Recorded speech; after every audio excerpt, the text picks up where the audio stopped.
Hey guys, I'll be 100% honest. I was pretty disappointed, at least in some of the early comments of people thinking I'm saying warriors are getting nerfed with at least the idea I have. There's plenty of other ways to do it too.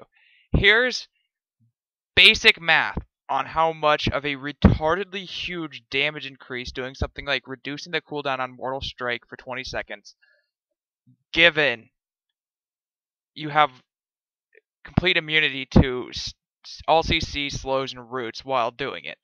Um, Basically, this is what I got on a training dummy, and I really don't care what you have to think about what I'm saying is relevant to a training dummy, and players will have more armor, etc., etc.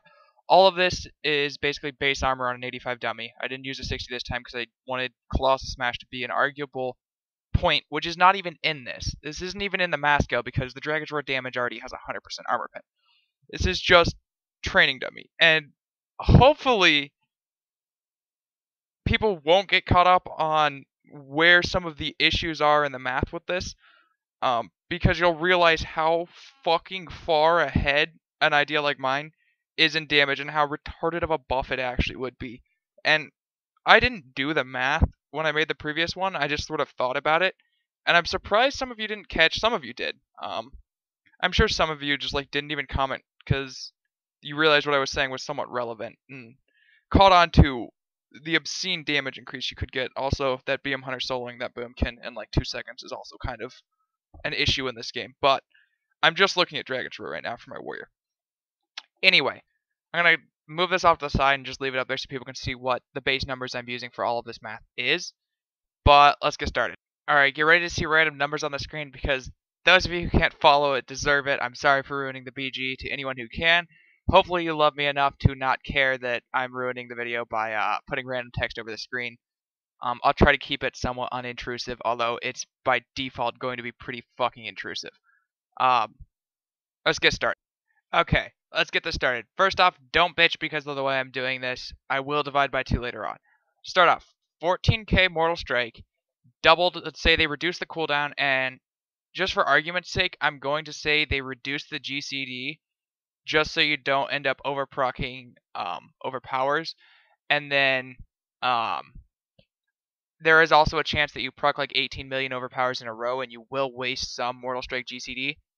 But I'm just saying you have a 30% chance, and I'm going to go straight with that. You won't ever proc more than 1, just because this is purely math, and I'm going to say you're going to have 2/3 uptime anyway at the end of this, just for the overall math, which is, frankly, if you're immune to all CC, pretty damn low. Anyway, so 28k in Mortal Strikes because you have twice the amount of Mortal Strikes if they cut the cooldown in half. Currently, Mortal Strike Mortal Strike does reset or give you an overpower. So you'd end up with another 16.5k overpower. That's crit. The thing always fucking crits. Maybe there's like a 5% chance it doesn't. I'm saying it's got a 100% crit chance because as much as it's irrelevant, you're going to have recklessness out for this, and I'm not trying to put that in the math, but I'm just saying overpower does crit every time. Little bit of a high damage increase there. And then you have a 30% chance to, well, actually, it looks like I did 30% first, so a 30% chance to proc a second overpower. So I'm just saying it's a flat 30% damage increase. It will probably happen once during Avatar or something like that in general. So I'm saying it'll just have a 30% damage increase to make my math easier. So that's a 21k. Times 2, because Mortal Strike is on half the cooldown and it procs an overpower every fucking time, puts you at 43k in overpowers. On top of that, overpower has a chance to give you a 30% chance to give you a 100% increased heroic strike damage, which is 14k, and then you also have the 38% chance on that. And I did go down slightly on this, so I'm saying it's 30% of 30%, which is that part of math always pissed me off. I gave you rough estimates because it's a bunch of fucking decimals and I'm too lazy to. So I just decided to round it and call it good. 0.38, close enough. It's probably like 0.393. I didn't do the actual math. Which gives you approximately 5.3k damage increase. There's also the chance of you getting more than, 5 stacks of that, and that damage itself just gets ridiculously off the charts, and I don't actually want to look at it. And then you can factor in crit chance on top of that as well, although that's somewhat irrelevant because you could be heroic striking anyway. But basically, that's about where the damage sits. Now, when in Avatar, you already get one of those, because I'm talking about half the cooldown, so you can cut that damage in half. Okay, anyway, the end all be all of it is 97.8k, and then half of that is 48.9k. Okay, that was close enough. Anyway, there's more to it than this, I promise. Okay, I'm not done yet. 48k, if you're looking at what a Dragon's Roar compared to it live, would be probably like 35k, maybe. On my warrior, it hits for 27. So already we're looking at like a 21k damage increase if they were to just put in this change randomly. And I'm nowhere close to fucking done yet with this math. This is for the first 3 seconds. Then the next, you'll already have had one because it's cutting the cooldown in half. You would still have that damage there if Recklessness and they didn't touch Dragon's Roar the way it was. So you're going to end up increasing this number by a little bit. Hold on, let me do the math for you really quick. Anyway, what it ends up being is you get 3 times that damage from the overall increased and the 20-second duration of Avatar, which would be 3 times 48k. Okay, I'm just gonna say 150k because I don't want to type out all this for the math. So you have 150k versus 150k increased damage. Is the 3, so 200k damage times 20%. It's 240k damage versus 350k damage. That is like 130,000 damage compared to Dragon's Roar, which on live, if it was here, if I could do all this for me, and it's somewhat theory crafting between the two, which isn't accurate, hits for like 40k at most. With amazing RNG, trinkets procced, if this wasn't with trinkets procced, you're already looking at like 4 times the damage of Dragon's Roar if you can maintain the uptime. I was going to say if you had 2/3 uptime, which would be you have 300 MS and can hardly auto and are wasting a lot of time in your avatar, you end up with like 100k damage versus the 30 or 40 of Dragon's Roar. Also, another thing I'm not adding in is the mastery proc from using all of your abilities more frequently. Granted, I'm not sure if you have free GCDs, I haven't played a warrior enough, but generally speaking, you are looking at like a 300% increased overall damage during your cooldowns if they were to change it to something like mine. And I wasn't even saying remove Dragon's Roar. I'm saying cut its damage in half or something simple along those lines.